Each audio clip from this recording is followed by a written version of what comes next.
फिल्मों का अपडेट देने वाला हूँ मैं यहाँ पे। है कि धमाल 4 और एक है धूम 4। जी हाँ, धूम 4 ऑफिशियल अपडेट है धूम 4 की। रिसेंट 2-3 वीक पहले की बात होगी। धूम 4 इतने दिन से पहले धूम 4 की बात कर लेते, बाद में धमाल 4 की बात करते हैं। पहले तो ये बता देता हूँ मैं आपको कि बताया जा रहा है कि रणबीर कपूर रिसेंटली, और थोड़ा सा मैं आपको बता दूँ कि रणबीर कपूर की 3 वीक पहले, 2-2.5-3 वीक पहले पकड़ के चलिए, YRF से एक मीटिंग हुई थी। रणवीर सिंह वाली मीटिंग की बात नहीं कर रहा हूँ मैं, रणबीर कपूर की मीटिंग। हाँ, ये नहीं पता होगा आपको शायद। वो रणवीर सिंह की मीटिंग ट्रेंड हुई थी, वो पता है मुझे, वो नहीं, उसका अपडेट मैंने ऑलरेडी दिया है। रणबीर कपूर की एक मीटिंग हुई थी जहाँ पे ये बताया गया था कि रणबीर कपूर की आदित्य चोपड़ा से बात हुई थी, और आदित्य चोपड़ा ने अप्रोच किया था ऑब्वियसली धूम 4 के लिए। वो तो आपको पता है, पिंक विला ने दिया था। लेकिन बाद में क्या हुआ था, वैसे तो 2026 के अप्रैल में इसका शूटिंग शुरू होने वाला था, वो पोस्टपोन हो गया, कैंसिल हो गया, क्योंकि Ranbir Kapoor is not happy, क्योंकि आयान मुखर्जी डायरेक्ट करने वाला था। रणबीर कपूर बोला वॉर 2 के बाद मैं नहीं करने वाला वो फिल्म। 2025 जब वॉर आई थी, उससे पहले रणबीर हाँ था। उसके बाद रणबीर कपूर ने कहा कि भाई वॉर 2 के हमें पता है कैसी गई है, उसके बाद मैं नहीं करूँगा ये फिल्म।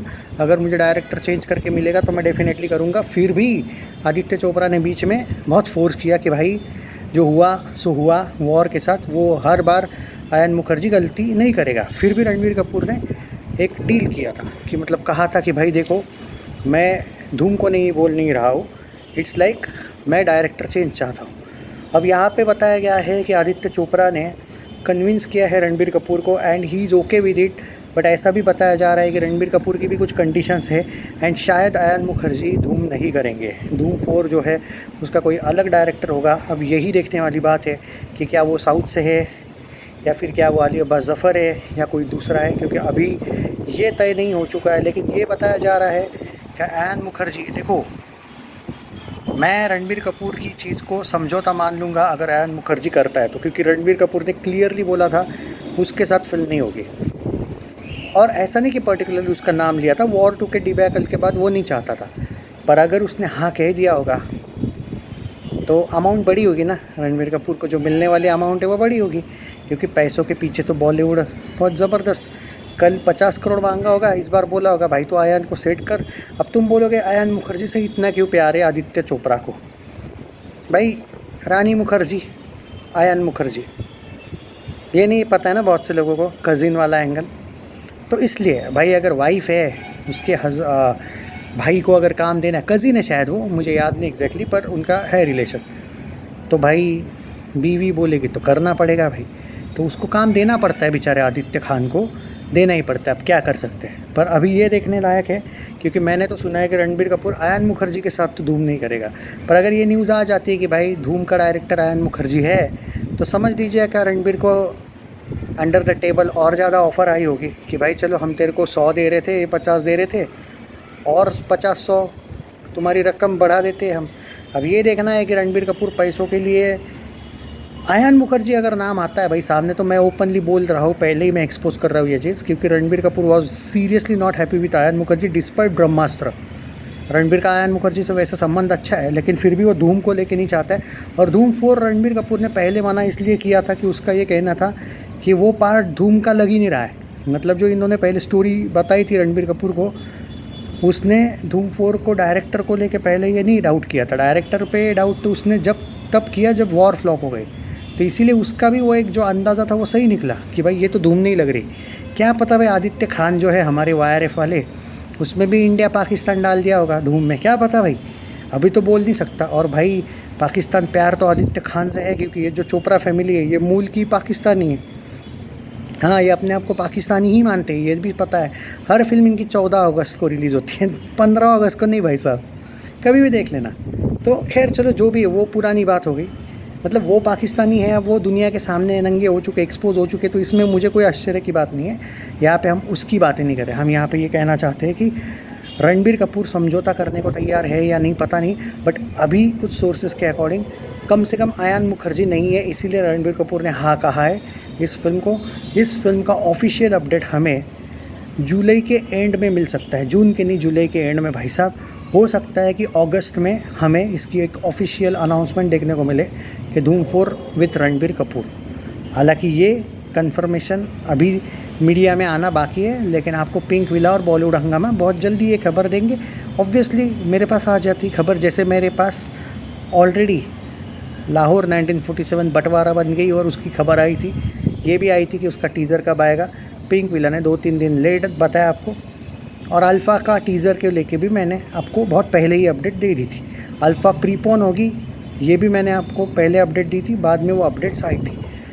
क्या है, कभी कभी नाम बड़ा होना नहीं चाहिए कि पिंक विला ने बताया इसलिए मैं क्लियर हूँ, बॉलीवुड हंगामा ने बताया इसलिए। क्या है, सोर्सेस तगड़े होने चाहिए। तो है अपने पास स्त्री 2 में अक्षय कुमार का कैमियो है, आप तो एंड तक बिलीव नहीं कर रहे थे, हुआ था ना।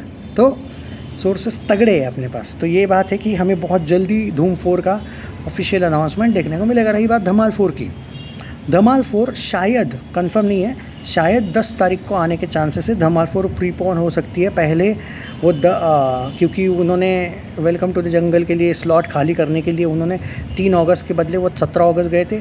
17 अगस्त पे लेकिन हॉलीवुड की फिल्म आ रही है। 10 अगस्त को आ रही थी अल्फ़ा की वजह से 17 को गए थे। पहले वो 10 को ही आने वाले थे, लेकिन अल्फ़ा 3 तारीख को गई। तो अब धमाल 4 वाले सोच रहे हैं कि हॉलीवुड से क्लैश से अच्छा है कि 10 तारीख को आ जाते हैं। ये है पूरा सिनारियो। हालांकि ऑफिशियल अनाउंसमेंट जब तक धमाल 4 के मेकर्स करते नहीं कि हम आ रहे 10 को, तब तक मैं नहीं मानता। हालांकि अगले 2-3 दिन में हमें अनाउंसमेंट पता चलेगी। बताया जाता है कि धमाल 4 का जो टीज़र है वो समथिंग अराउंड 11 जून या 12 जून को हमें देखने को मिलेगा, with official announcement of the release date. मेरे अकॉर्डिंग रिलीज़ डेट अलग है इसकी, जो 17 तारीख है वो नहीं है अब। ये है भाई, अजय देवगन के फैंस को मैं इतना ही कहना चाहूँगा, फिल्म को सपोर्ट करो, वरना दे दे प्यार दे 2 जैसा फ्लॉप का हाल हो जाएगा। भाई आपको सपोर्ट करना पड़ेगा फिल्म को, क्योंकि क्या है, अजय देवगन रिसेंटली बहुत से सीक्वल फ्लॉप देने लगा है। हालांकि अजय देवगन इकलौता ऐसा एक्टर था जो सीक्वल फ्लॉप नहीं देता था। सिंघम अगेन वो एवरेज गई या फ्लॉप गई, वो आप डिसाइड कर लो। क्या नाम है उसका बाद में। अब देखो क्या है, जो लोग बोलते हैं ना कि यार एवरेज गई, कुछ लोग बोलते हैं फ्लॉप गई। भाई एक बात बोलूँ, चाहे एवरेज जाए या फ्लॉप जाए, बेइज्जती बहुत हुई थी सिंघम अगेन की वजह से, और वो रोहित शेट्टी ने करवाई थी। फिर भी अजय देवगन रोहित शेट्टी से इतनी अच्छी दोस्ती करता है कि गोलमाल में भी अक्षय को आधे स्क्रीन दे दी रोहित शेट्टी ने, तो भी कुछ नहीं बोल रहे आदमी। तो इसलिए क्या है कि अंडर प्रेशर एक्टर लगता है मुझे कि हमेशा रोहित शेट्टी कुछ बोलेगा ये मान लेगा। तो रिसेंटली अजय देवगन की अच्छे नहीं चले, सन ऑफ सरदार 2 डिज़ास्टर गई थी, दे दे प्यार दे 2 फ्लॉप गई थी, ये बहुत बुरा है उसके लिए। तो धमाल 4 देखो, सीक्वल उसके कुछ चल नहीं रहे। हालांकि उसके सीक्वल हमेशा चलते थे, रीमेक भी चलते थे, सीक्वल भी चलते थे। और अगर बाय चांस धमाल 4 चलनी तो चाहिए, अगर नहीं चली ना भाई, फिर करियर का थोड़ा सा लगेगा भाई। ठीक है, दृश्यम 3 चलेगी, मैं खुद बोलता हूँ, रेंजर भी चलेगी, मैं खुद बोलता हूँ। रेंजर लेकिन अच्छे लेवल पे रिलीज़ करनी पड़ेगी, क्लैश वैश में लग जाएंगे रेंजर के, बजट ज़्यादा है। पर धमाल 4 पे भाई उन्होंने प्रमोट करना चाहिए फिल्म को, जैसे भूत बंगला वालों ने प्रमोट किया था फिल्म। ओके, तो धमाल 4 का यही ये मान के चलिए कि 11-12 जून कुछ अपडेट बताई गई है टीज़र की। कंफर्मेशन जब तक मेकर नहीं बोलते तब तक नहीं, बट हाँ डेट्स तो आई है। प्रोबेबली 11-12 जून ही बताया गया है, हो सकता है उससे भी पहले आए, पर 11-12 जून तो सुना था। ऑलमोस्ट 12 जून पकड़ के चलिए टीज़र।